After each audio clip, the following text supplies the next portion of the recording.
Aujourd'hui, on va voir une histoire merveilleuse. Donc, un peuple enfermé Dieu dans une pièce avec un Dieu. Voyez ce qui se passe dans quelques instants. Dieu, il existe. Il est là, il est capable. Si tu crois que Dieu est capable de te délivrer, lève la main et témoigne qu'il est capable, il est infiniment. Hello, bienvenue à tous dans ce nouvel épisode. Et je dis encore merci à tous pour ceux qui se sont abonnés, les nouveaux abonnés et ceux qui vont s'abonner, j'espère, par la grâce de Dieu. Ici, on parle de la foi chrétienne, la marche chrétienne. Moi, c'est Ariel Victoire, servante de Jésus-Christ par ordre de Dieu le Père et de Jésus-Christ, mon espérance. Gloire à Dieu. Et on va commencer par la prière comme d'habitude. Éternel, mon Dieu, mon roi, papa, merci parce que tu as déjà organisé cet épisode. Merci pour les cœurs, papa, que tu vas toucher encore aujourd'hui à travers cette vidéo. Merci parce que tu vas te glorifier, que toute la gloire te revienne. Merci, papa, pour les voiles qui vont tomber encore aujourd'hui, les écailles qui vont tomber des yeux et des entendements. Reçois toute la gloire au nom de Jésus-Christ. Nous avons prié. Amen. Gloire à Dieu. Donc, aujourd'hui, je vous disais, je sais pas, la Bible est trop intéressante. On va parler d'une histoire qui... J'aime. Il y a trop d'histoires intéressantes dans la Bible, je vous assure. Il faut lire l'Ancien Testament pour comprendre vraiment les racines, pourquoi est-ce que Dieu a fait ci et ça. Après, vous lisez aussi le Nouveau Testament. Mais là, on va parler d'une histoire. Il y a un peuple. Ils ont pris l'arche de Dieu. Ils sont allés enfermer. Donc, cette histoire se trouve dans 1 Samuel.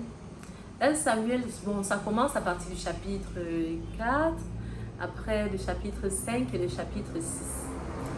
Donc, pour être dans le bain, afin que vous compreniez bien le contexte, il y a l'époque du sacrificateur Élie, qui n'est pas à confondre avec le prophète Élie. Le sacrificateur Élie avait deux fils qui n'étaient pas, qui ont blasphémé en fait les offrandes que le peuple d'Israël faisait à Dieu. Et leur père Élie il ne les a pas vraiment réprimandés. Donc Dieu n'était pas content.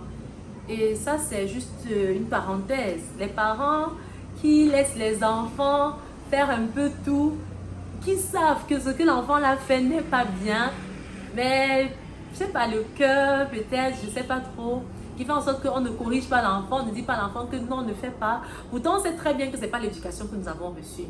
Les parents là, attention, hein.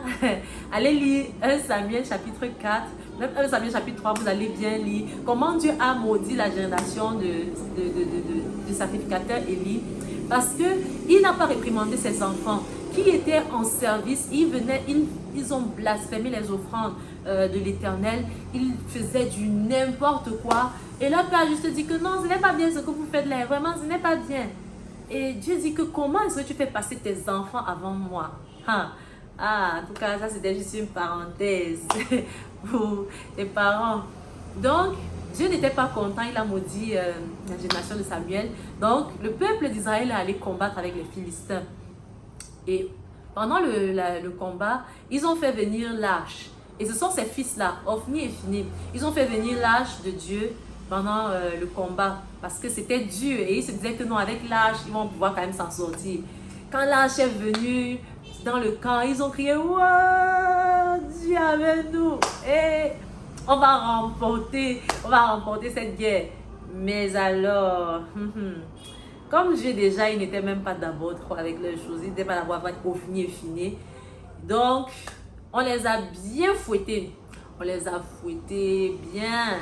Et les Philistins, quand ils ont d'abord entendu comment l'arche venait dans le camp d'Israël, ils ont eu peur. Donc Dieu avait déjà sa renommée. Les gens connaissaient déjà la puissance de Dieu. Donc les gens ont dit que, hey, comment est-ce qu'on va faire? Hey, comment est-ce qu'on va faire pour combattre les gens là? Leur Dieu est déjà là. Leur Dieu va venir nous combattre. Ils ont seulement dit que non, soyons forts, allons-y. On ne peut pas baisser les bras. Donc les gars avaient peur. Ils avaient peur de Dieu. Et bon, Dieu n'était plus trop avec le peuple d'Israël à cette époque à cause des sacrificateurs qui n'étaient pas en train de marcher dans les voies de Dieu. Donc, les Philistins sont allés combattre. À leur grande et merveilleuse surprise, ils ont battu, ils ont fouetté les Israélites. Ils ont pris l'arche de Dieu. Ils ont pris l'arche, ils sont allés avec chez eux. Et ils ont mis l'arche où? Ils ont mis l'arche dans la maison de leur Dieu qui s'appelle Dagon. Donc, je sais pas. Je sais pas comment. Moi, je lis souvent les histoires là. Je sais pas, je me fais des films et des scénarios. Peut-être je vais tourner souvent les films, c'est ça. Mais parce qu'ils ont pris l'arche, ils ont mis dans la maison de leur Dieu, Dagon là. Ils ont fermé la porte et ils sont partis. Donc, on dit que la première nuit où l'arche a dormi dans la maison de leur Dieu là, le Dieu là, donc on est venu le trouver le matin, il était prosterné comme ça. C'était une statuette. Elle était prosternée sur le sol. Bon, peut-être on dit que ouais, peut-être c'est une erreur, peut-être un truc a fait, c'est tomber et quoi, je sais pas. Le deuxième jour, ils sont venus trouver leur statuette là, la statuette de leur Dieu. Donc les bras, les mains, tout était coupé. C'était juste son tronc qui restait. Donc tout était fendu. Là, on va pas dire que c'était juste une erreur. Qui a coupé? Dieu. Et moi, quand je lis ça, je ris toujours. Je me dis, j'imagine un peu la scène. Genre, Dagon voit l'arche de Dieu entrer. Ah, il dit seulement que Azambois. Ouais, les gens se sont partis chercher quoi comme ça là. Ils sont venus m'apporter les problèmes. Donc, quand la première nuit, il était prosterné devant l'arche, je me dis que peut-être le Dieu là disait que ouais, grand Dieu, pardon. Ce n'est pas moi, ce sont les enfants. Si je ne sais pas ce qu'ils veulent, ce n'est pas moi. Moi, je ne sais même pas pourquoi ils sont venus ici avec toi. Et vraiment, je m'excuse, grand, pardon, Abek, pardon, laisse-moi. Ah, Dieu est resté tranquille, il a redonné l'avertissement. Comme il est tombé là, les gens là n'ont pas compris que ne me mettez pas dans la pièce avec vos choses ici que vous appelez Dieu là. Parce que derrière chaque statuette, derrière chaque figure, ce sont des démons en fait, ce ne sont pas des dieux, ce sont des démons. Donc le démon qui habitait, cette entité qui habitait cette statuette là, je suis que c'était une chose sur lui. La deuxième nuit, donc c'était fini. Donc on a seulement détruit, fatalisé. C'est un peu comme ça me fait penser à l'histoire où Jésus qui est parti sur la terre des Géraséniens, si je ne me trompe, et il y avait cet homme possédé là. Et l'homme possédé qui avait la légion dans son corps. Et ces gens, ces démons, cette légion qui habitait, qui possédait cet homme-là, ils sont venus devant Dieu dire que ouais, qu'y a-t-il entre nous et toi? Pardon seulement, ne nous envoie pas dans la Bible, envoie-nous dans les pourceaux. Donc, vous voyez, ces démons-là supplient Dieu, ils connaissent la puissance, ils connaissent, quand quelqu'un connaît, non, ils connaissent aussi quand quelqu'un connaît, ils connaissent quand tu ne connais pas. Donc, le Dieu là, donc le Dieu qu'ils appelaient Dagon là est entré, il était dans la pièce, bon, il n'est pas entré, c'est Dieu, ils ont mis l'arche de Dieu dans cette pièce-là. Et le gars, le premier jour, il dit ça que grand, donc quand on vient le voir prosterner, c'est qu'il dit que grand pardon. Donc, vous voyez, une statue, mais donc vous voyez la puissance.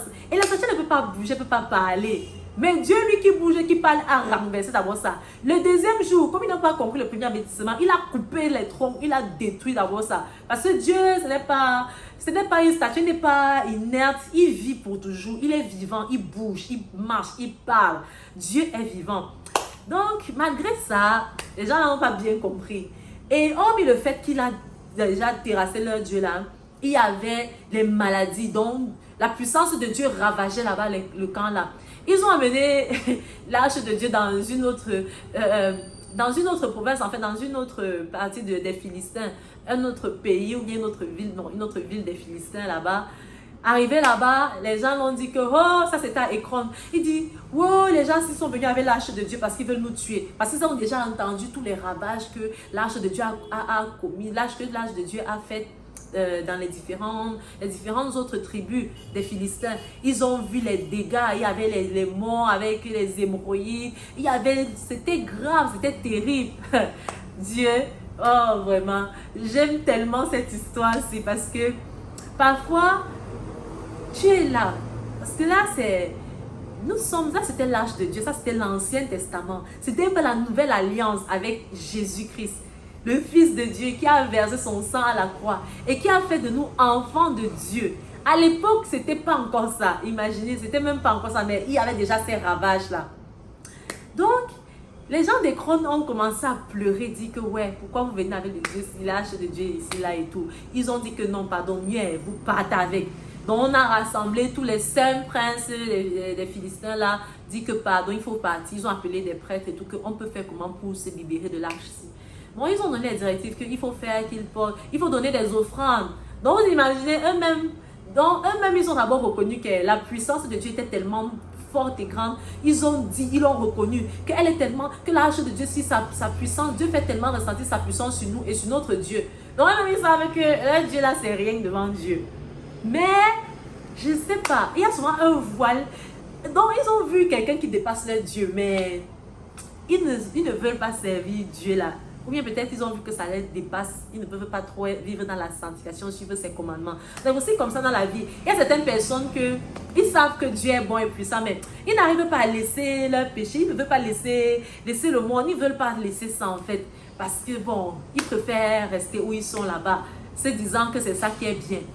Donc eux, ils ont dit que bon, voilà, vraiment, le Dieu s'il est trop fort, il est en train de déranger notre Dieu et il dérange nous tous. Il faut trouver une solution, comment le renvoyer. Bon, les prêtres ont dit qu'il faut faire une offrande, les souris, il faut faire une offrande avec les formes des tumeurs qu'ils avaient, parce qu'il y avait les tumeurs, il y avait les hémorroïdes, il y avait plein de trucs que Dieu a permis que ça se déverse dans leur tribu là.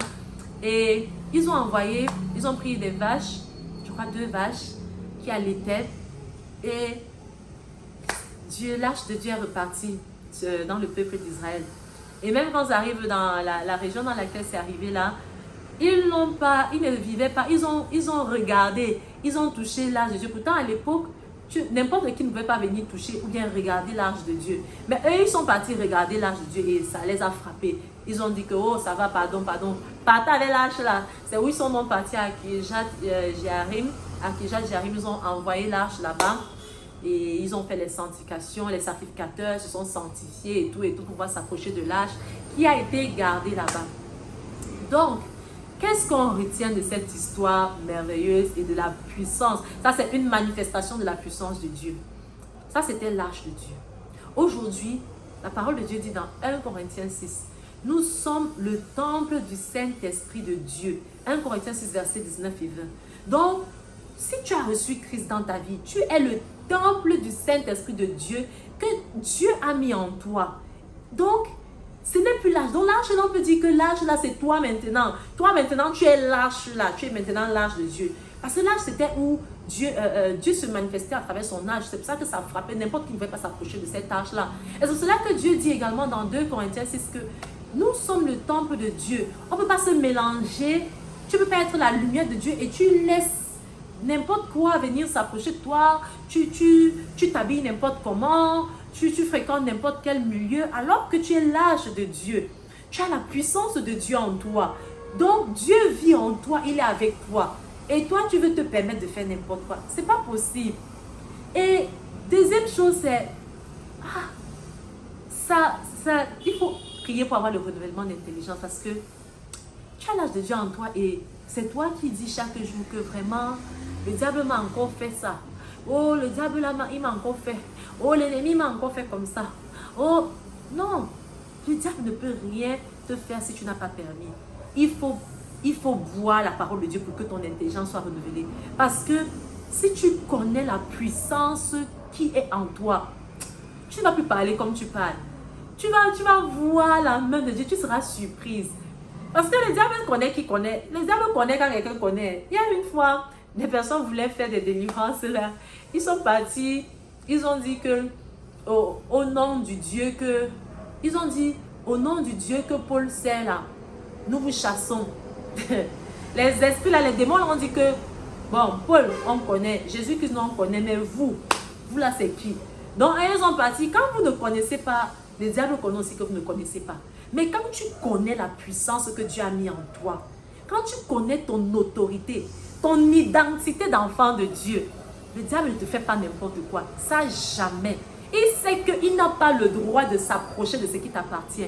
Il sait qu'il n'a pas l'autorisation de venir t'attaquer n'importe comment. Non. Il suffit juste que tu dises qu'au nom de Jésus-Christ, je te commande, toi Satan, de quitter immédiatement ce qui m'appartient. Tu n'as pas le droit et je connais mes droits. Tu n'as pas l'autorisation. Je ne te permets pas de venir attaquer mes finances. Je ne te permets pas de toucher à mon corps, de mettre la maladie dans ce corps. Je dis non, je ne te permets pas. Quand tu dis avec autorité que tu sais que ce que tu dis, c'est la vérité, il fuit, il part en courant. Je dis qu'il fuit. C'est comme le chien. Quand tu chasses le chien, tu dis seulement que ouais, chien, ouais, quitte de là, quitte de là. Mais quand tu te lèves, tu dis que pas-t'en. Voilà.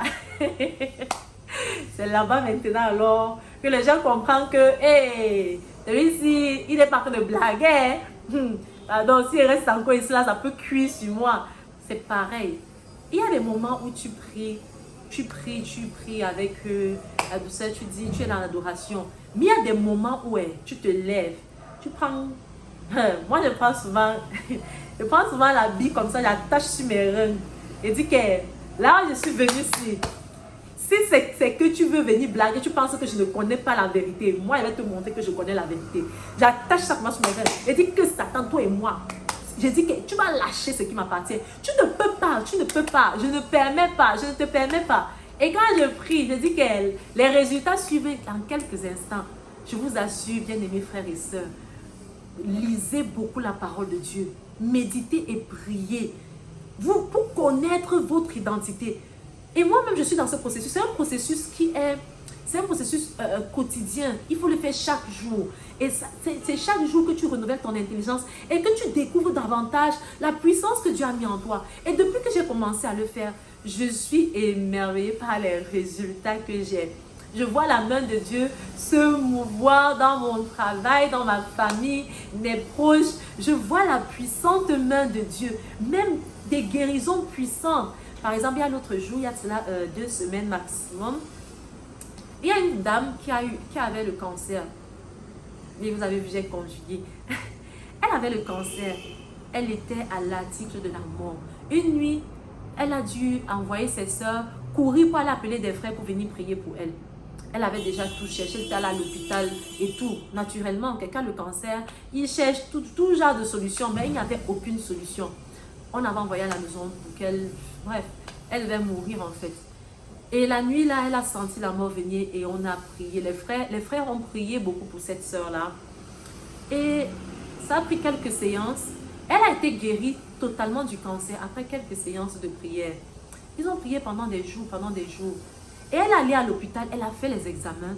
On a confirmé qu'il n'y avait plus de traces de cancer.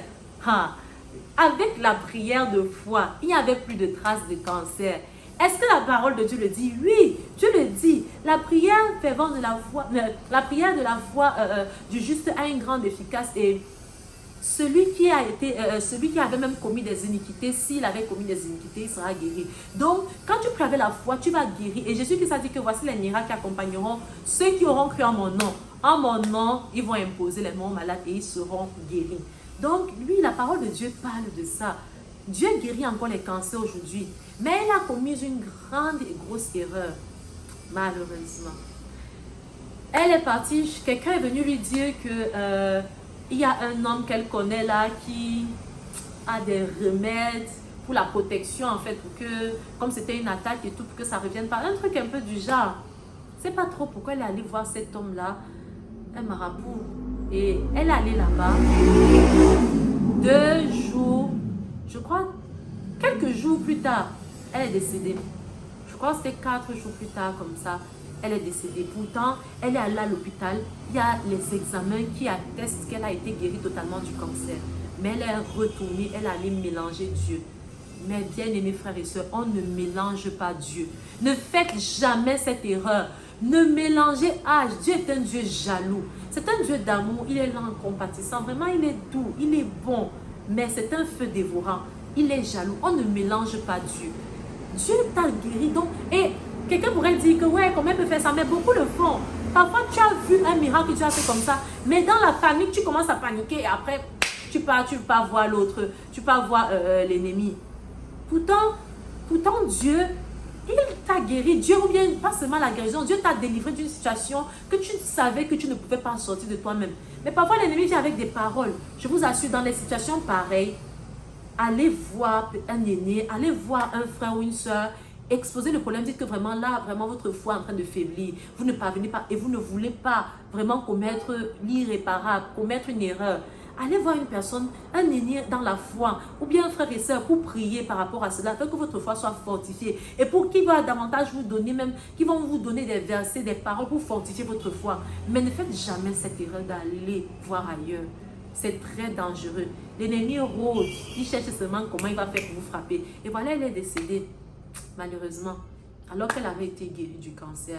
Et son témoignage devait aller dans les nations. Sûrement Dieu voulait l'utiliser pour sa gloire. Donc, ce qu'on retient de cette histoire aujourd'hui, bien-aimés frères et sœurs, n'oubliez pas que vous êtes le temple du Saint-Esprit. L'âge de Dieu là, c'est en vous. Vous êtes le temple de Dieu. La puissance de Dieu est en vous. Ne vous laissez plus malmener par les œuvres du diable. Arrêtez de confesser les défaites. Arrêtez de confesser ces choses négatives. Confessez ce qui est positif. Et renouvelez votre intelligence en ayant des pensées positives. En pensant que oui, comme j'ai prié là, j'ai déjà la victoire. J'ai ce que j'ai demandé à Dieu. Rejetez le négatif de vos pensées. Nourrissez vos pensées de la parole de Dieu. Comme le dit dans Philippiens 4, verset 8. Nourrissez vos pensées de ce qui est positif, ce qui est glorieux, ce qui apporte la joie, ce qui va davantage fortifier, affermir votre foi chrétienne. Rejetez ces pensées négatives. Et l'autre chose, c'est de ne pas mélanger Dieu. On ne mélange pas Dieu. Ne mélangez pas Dieu avec les autres choses. Ah non, ça jamais. C'est une grossière erreur. Donc, on va finir sur cette note-ci et je rends grâce à Dieu. J'espère que vous avez été bénis. Je vais vous inviter à lire 1 Samuel 4, 5 et 6. Donc, vous pouvez le faire en plusieurs jours si c'est peut-être pour vous, mais vraiment, ce serait bien. Lisez un peu cette histoire et venez me dire ce que vous avez compris de cette histoire parce que c'est trop intéressant. Dieu qui a dans une pierre. Tout un peuple qui a été secoué par la puissance de Dieu. Et voilà. Avant que je n'oublie, il y a un point trop important que je voulais partager avec vous. Donc, vous voyez un peu, quand l'âge de Dieu est parti, l'âge de Dieu a été pris. Le peuple d'Israël était en pleurs, ils étaient en train de dire, ouais, comment est-ce que l'âge de Dieu est parti? Comment est-ce que tout ça là, ils se lamentaient. Et ils ne pouvaient pas imaginer tout ce que Dieu était en train de faire là-bas aux Philistins. Ça me fait un peu penser au fait que, parfois tu as déjà prié pour un sujet. Tu es en train de dire que, ouais, Seigneur, comment est-ce que je vais faire? Oh, papa, comment? Je vais m'en sortir, comment? Voilà encore. Tu es en train de te plaindre, tu te plains. Alors que tu ne connais même pas tout ce que Dieu est en train de faire là-bas, la terreur qu'il est en train de s'aimer dans le camp de ton ennemi ou bien de tes ennemis. Tu ne connais pas tout ce que Dieu est en train de faire comme travail. Et tu es en train de pleurer, pleurer. Alors qu'à cette époque, s'il y avait vraiment quelqu'un qui avait la foi là, qui disait que non, moi je sais que comme l'âge est parti, Dieu, l'âge là va revenir. Vous imaginez? Ah non, la personne qui allait avoir la foi. Et ça, c'était l'Ancien Testament. Maintenant, Dieu, lui, fonctionne avec la foi. Ce n'est pas comme à l'époque là. Donc, imaginez un peu la scène là. Qu'au lieu de te lamenter, tu es en train de pleurer que ouais. Alors que Dieu est en train de faire un travail terrible là-bas, il t'ira 5 tribus. 5 tribus pour faire que l'âge là revienne. Il terrasse 5 tribus pour que ta bénédiction revienne à toi. Il terrasse des nations pour que ta bénédiction revienne à toi. Et toi, tout ce que tu trouves de bon à faire, c'est dire que ouais, Seigneur, ouais. Non. Sois dans la joie, tu dis que Seigneur, je sais que tu as l'œuvre. Je sais que tu es en train de combattre. Comme tu as fait, papa, que tu es parti chez les Philistins là. Je sais que tu es en train de combattre mes ennemis. Je sais que tu es en train de me délivrer. Je sais que tu es en train de combattre, papa, pour moi. Et que je reçois ma bénédiction. Je reçois ma guérison. Je reçois ma gloire. Merci éternel. Je te loue, je te célèbre. Je sais que comme j'ai prié là, non, tu m'as exaucé. Alléluia, gloire à Dieu.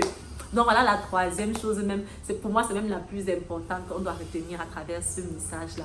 De savoir que Dieu est vivant pour toujours et il est à l'œuvre. Dieu est à l'œuvre dans ta vie. Dieu est à l'œuvre. Ce n'est pas parce que tu n'as pas encore vu ta prière, la prière que tu as faite s'exaucer là qu'il n'est pas en train d'agir. Non, Dieu a déjà agi, Dieu t'a répondu. Crois, accroche-toi, gloire à Dieu. Et aujourd'hui, je vais encore inviter un frère ou une soeur. La personne qui n'a pas encore donné sa vie à Christ, viens à Jésus-Christ. Ne sois pas dur, que ton cœur ne s'endurcisse pas comme les Égyptiens ou bien comme les Philistins qui ont endurci là, quand ils ont vu la puissance de Dieu.